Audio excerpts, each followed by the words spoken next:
With each passing day, the possibility grows that DACA will force a shutdown of the federal government because, of course, legalizing people who are here illegally is the single most important thing our government can do.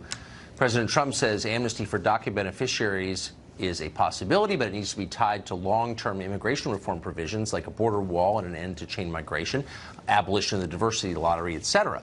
Democrats argue there should be no concessions in return for amnesty. Some are willing to shut down the government during budget negotiations to get their way. One who is willing to compromise, still a Democrat, though, is Congressman John Garamendi of California, and he joins us tonight. Congressman, thanks for coming on. Good evening, Tucker, and a Happy New Year to you Happy New Year. All the rest of the world. Yeah, so, exactly. This is one of those rare negotiations where one side has already said, I'm willing to compromise.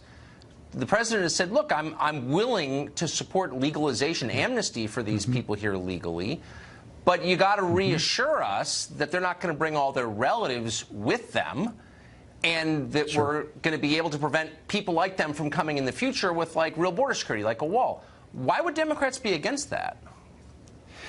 Well, certainly the Democrats do not want the government to shut down, period. That's our position. Right. We've held that position in the past, and frankly, we were not responsible for the shutdowns of the past. However, going forward, what are we to do?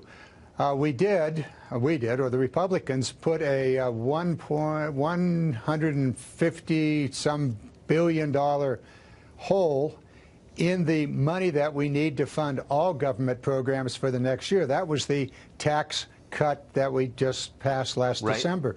And so we start off with a very, very difficult financial situation in which $150 billion that we were counting on to solve some of the financial issues, some of the funding problems, disappeared in that tax cut. Well, I think that's, that's a fair thing to, no, but I actually would agree with you on that. I mean, that's a kind of legitimate argument to have. Do we have enough money? Where do we get the money? But why are we having an argument about people who aren't even citizens? I mean, I feel sorry for them, but that's like number 111 on the list of priorities for most Americans. Why is it number 1 for Democrats?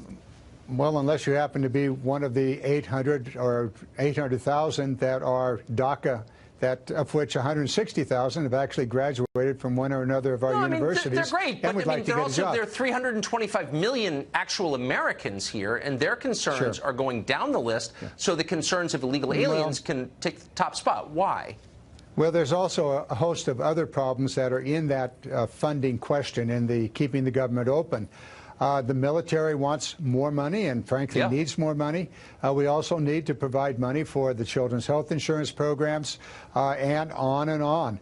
So infrastructure, anybody mentioned the $1 trillion infrastructure, and where's the money for that? Well, it mostly disappeared in the tax cut. Look, so I'm not disagreeing with you. So, but why can't we just get past the DACA thing? We're just spending an awful lot of time I think we will. On other countries' citizens when our citizens are waiting for Congress to do something. So why not just say, look, that's fine. We will build a wall. Why not build a wall? It'll put Americans to work. Why not say you can't sneak in and then bring your relatives? What? You sneak in, then your relatives get to come? Like, why is that fair? Well, I think that there is a reasonable solution to all of this. The DREAM Act, which has been around 5 years now, deals with most of that issue.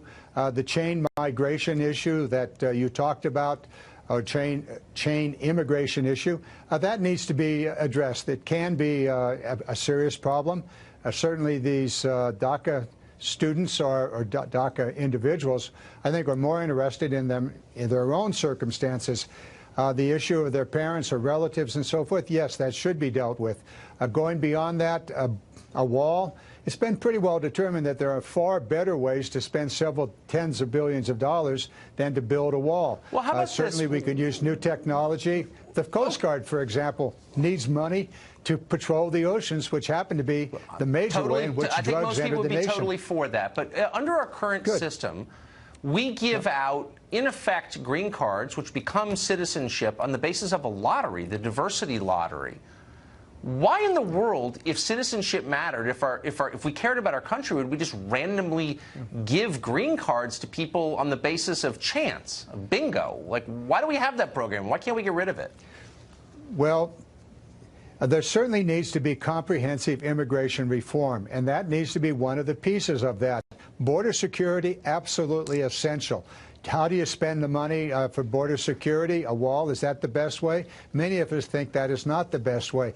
We also need to deal with the agricultural guest worker program, which is a major problem here in California. But do you think that Democrats, sure, yeah, I know your growers want as cheap labor as they can get. I'd like cheap labor at my house, too.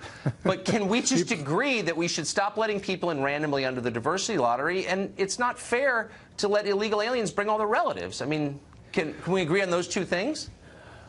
I think we can. So let's write a law. Well, good. Then you should have no problem getting the government funded. Good luck. Thank you, Congressman. I appreciate it. You got it. Thank you.